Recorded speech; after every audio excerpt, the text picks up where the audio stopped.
Bonjour mesdames et messieurs, bienvenue dans ce 6 heures.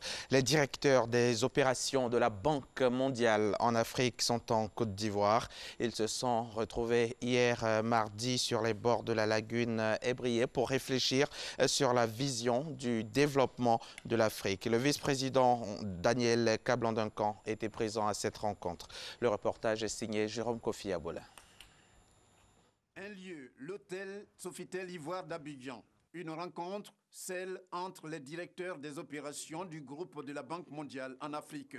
Un thème à l'occasion de cette rencontre, la vision du développement de l'Afrique.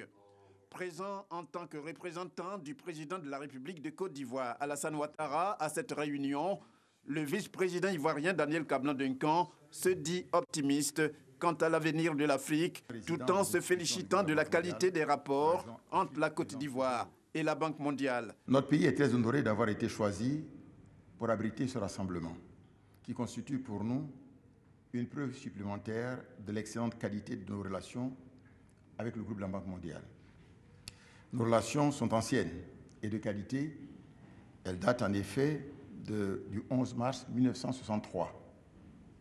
Depuis cette date, les volumes et interventions du groupe ont fortement augmenté pour atteindre aujourd'hui un peu plus de 2 milliards de dollars US avec une diversification des secteurs d'intervention. Notre vision de l'Afrique est une vision optimiste du futur de notre continent.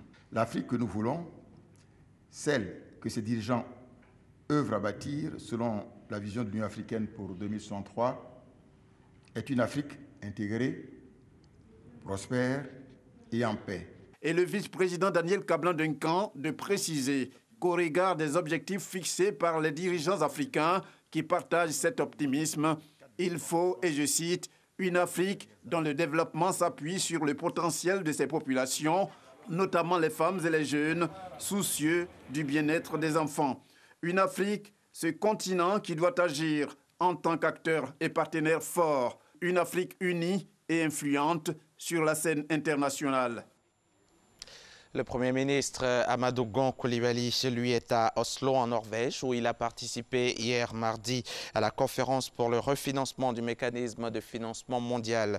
L'objectif de cette conférence, c'est de mobiliser des ressources domestiques pour le financement des politiques de santé afin de transformer, d'améliorer la santé, la nutrition des enfants, des femmes et des adolescents des pays les plus pauvres du monde. Plus de 570 milliards de francs CFA d'intentions de financement ont été mobilisés au terme de cette conférence. C'est ce que nous dit notre envoyé sur place, Herman Guivet. Au hôtel de ville d'Oslo, des promesses d'engagement pour le refinancement du mécanisme de financement mondial en faveur de la santé se font entendre.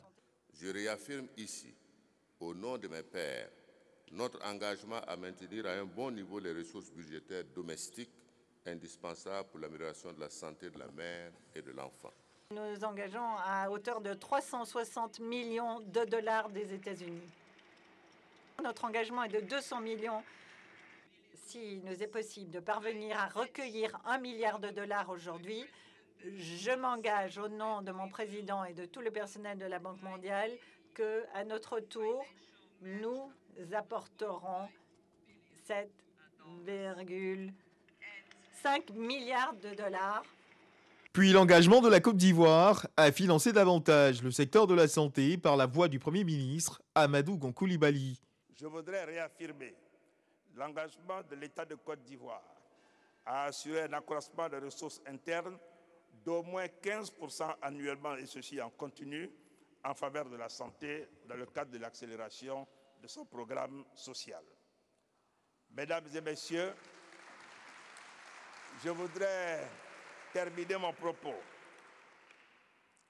sur l'espoir que nous ferons converger, et ceci notamment avec la mobilisation des donateurs et les efforts de nos différents gouvernements, que nous ferons progresser et relever le défi de donner dans le monde entier à chaque femme, à chaque enfant et à chaque adolescent les mêmes chances de survie à la naissance et une bonne santé tout au long de leur vie. Et pour cela, au nom du président de la République de Côte d'Ivoire, la Côte d'Ivoire s'engage elle aussi a contribué au GFF avec un montant de 1,5 million de dollars. Merci. Plus d'1 milliard d'intentions d'investissement collectées par les pays participants à cette conférence. La moisson est abondante, les engagements affirmés seront confirmés.